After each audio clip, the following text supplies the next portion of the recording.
In today's episode of the Pathmonk Presents podcast, I got a very interesting guest here with me today. I'm with Matt McAllister, and he's hailing over from the folks over at Candor. Candor is basically a content marketing agency that helps you and your organization to fuel growth, drive organic traffic, and ultimately grow your sales pipeline to build those customer relationships that are so important these days. We're going to be talking about Candor and inbound marketing today quite a bit because a lot of you guys are tuning in because we got people here tuning in that come from an outbound driven organization wanting to build up that inbound muscle, or people that just completely scaling inbound. So we've had all the types of questions on it. So we are very happy to have Candor on the show. I want to welcome Matt.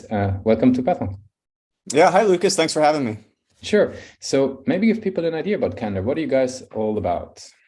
Sure. So we're an inbound marketing agency. We help our clients grow their business by publishing content that is very helpful, relevant, and authoritative. So we have a team of writers. A lot of them are former journalists who write everything from SEO content to long form lead generation content to what I call brand journalism content, or some people think of as thought leadership content. Put all those together, and we essentially build these inbound engines or inbound infrastructures for our clients to generate new leads and help nurture those leads along so that you can close more deals. That sounds very good and makes a whole lot of sense. What's the types of organizations that you would be working with? Is there a specific focus? Is there sort of like a niche that you've identified where this works really well? Or is it across the board? Maybe give us an insight. Yeah, so we work exclusively with technology companies across every sector of technology: health tech, fintech, virtual reality, cybersecurity, you name it.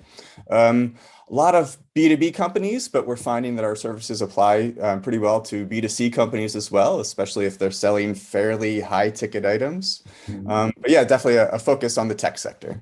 Okay, that makes sense. Now, who would you say within those organizations would reach out? Is it then a CMO that wants to build out the content side of things? Is that typically an organization who's starting their inbound efforts and want to get some support in that early steps? Or who would be that person that is the champion typically for Candor? Yeah, it depends a little bit on the size of the company, right? So we work with everything from, fairly early stage startups to Fortune 1000 companies. And if it's the Fortune 1000, then a lot of times it's the, director of content marketing, maybe the director of growth, someone, at that level. For the more early stage or even sort of the mid-tier companies, it is the CMO, a lot of times a chief revenue officer or even a head of sales. It might at least be our core evangelist who wants us to come in because they need a sales pipeline, right? And that's what we can help drive. Or even, if it's a really early stage, like a Series A round tech company, we might work directly with the president, the CEO, or the co-founding team. Gotcha. Now, how do people hear about Candor? Like, what are the sort of the channels or the routes that people hear about you guys? Yeah, it's funny. I think like a lot of agencies, our growth primarily, at least until recently, was driven by word of mouth, right? We did great work for our clients. We got referrals from those clients, and it kind of took off from there. Over the last year or so, we have made a concerted effort to eat our own dog food, so to speak, and actually build our own inbound funnel. So we've invested in publishing content, building out our website, building a lead nurturing campaign, and so doing all the stuff that we've been helping our clients do all along, just applying that to our own business. Very cool. And what role do you think then the website plays today for Candor, and what will it play down the line? Yeah, and that's evolving as well. I think at one point it was mostly just a place to house our portfolio, right? A place where once someone started talking to us, they could go to learn a little bit about us, see some samples of the work that we've done.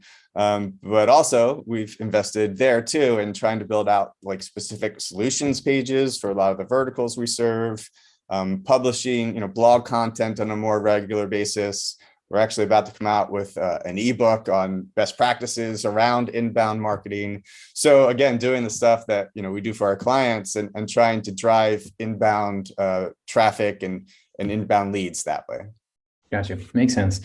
Cool. So then I would love to switch gears a little bit, right, and talk about sort of your daily work, right? Because I'm sure there's a lot of different hats that you have to hold in the agency. Maybe share a little bit about what would be sort of the typical work streams that you would be involved in on a daily basis. Yeah, I mean, there's no such thing as a boring day in my life. And I think anyone who runs an agency like mine, and some days you're focused on the client work. And in my role, it's largely around setting the strategy and the vision, and then working with my team to execute on that. Some days it's going after new business. I spend a lot of my time putting proposals together, doing consultations with new prospects, and all of that part that goes into it. And then it's managing the team. We've got about 20 people right now. So making sure that they all feel supported, that they have the resources that they need, that they're learning the skills that they need, and kind of developing their careers. So, that sort of three-headed monster, I guess, is how I spend most of my day. Very cool. And with all the content out there, right? I mean, there's a lot of stuff to learn, from marketers these days, specifically if they're learning about content. Like, what's sort of your favorite go-to resource? Like, where do you go to sort of, keep your knowledge sharp?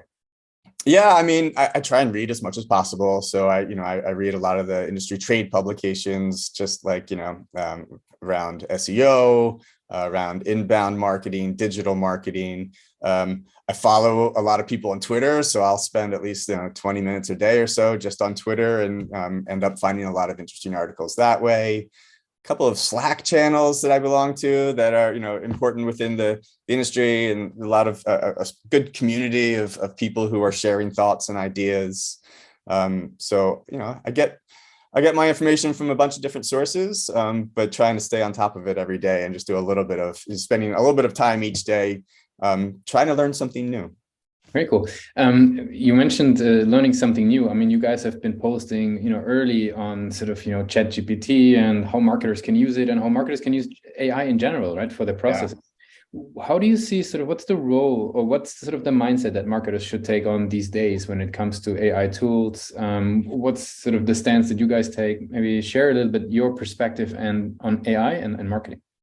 Yeah, I mean, I'm really fascinated with what's happening right now with generative AI in particular, because it is, it's this sort of quantum leap that we've taken over these last few months. And I think initially there was some concern that, oh, this is going to replace writers, right? That a company can just crank out hundreds of SEO articles in particular real quickly, real easily, and real cheaply. And we're finding that, that's not exactly the case. Like, yes, you can, but the quality is really poor, and it doesn't serve your purposes, right? If your goal is to look like an expert or an authority in your field, having ChatGPT or some AI bot write articles for you is not going to get the job done. But we are finding that there are ways to incorporate AI into our workflows. We're using it mostly like early on in the process to help us identify the topics that people are researching and that they care about.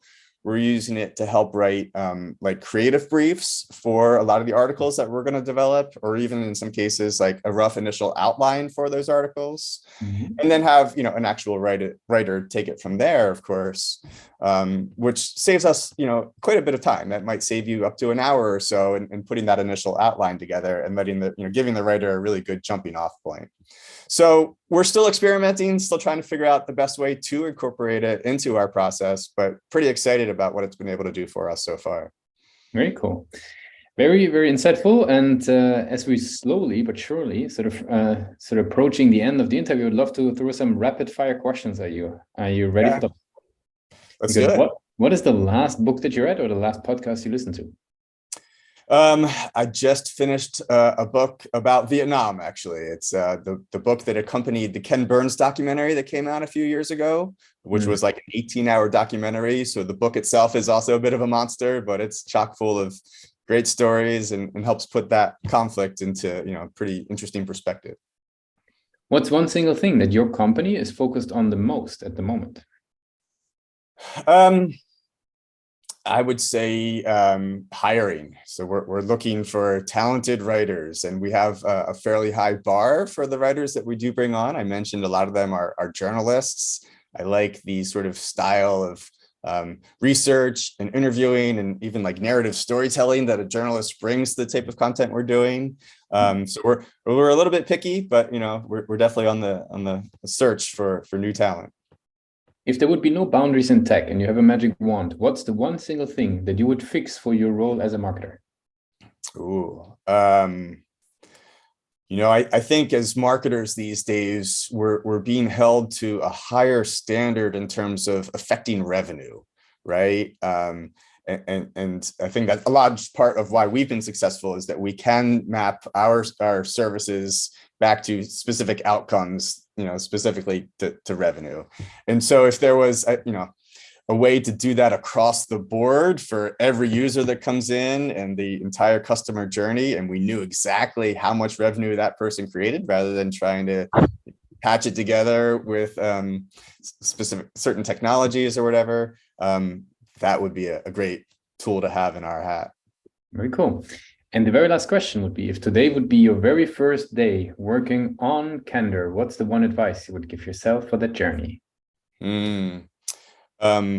Be patient with myself. It takes time. And I think, a lot of entrepreneurs, they expect and they want results right away. And you can drive yourself a little bit crazy if you expect things to happen too quickly. So just learning to let things happen organically and, sort of enjoy the journey as it unfolds, would be good advice for any entrepreneur. Very cool, Matt. I really appreciate you took the time with us today to give us an insight on the world of Candor. I want to give you the very last word. If somebody would be forgetting all that we discussed about Candor, what's the one thing people should remember? Just that, I think some content agencies, but not all, we put our focus on high quality content, right? So we're not the cheapest solution out there, but it is real high quality content that at the end of the day is going to really help you connect with your customers and prospects, look, like the expert that you are, and build those relationships with a really strong foundation. So if, anyone out there is looking for content marketing and believes, in high quality like that, I would say give us a call or check out our website. It's candorcontent.com. Thanks a lot for being a guest on Pathmonk Presents. Yeah, thanks, Lucas. This was fun.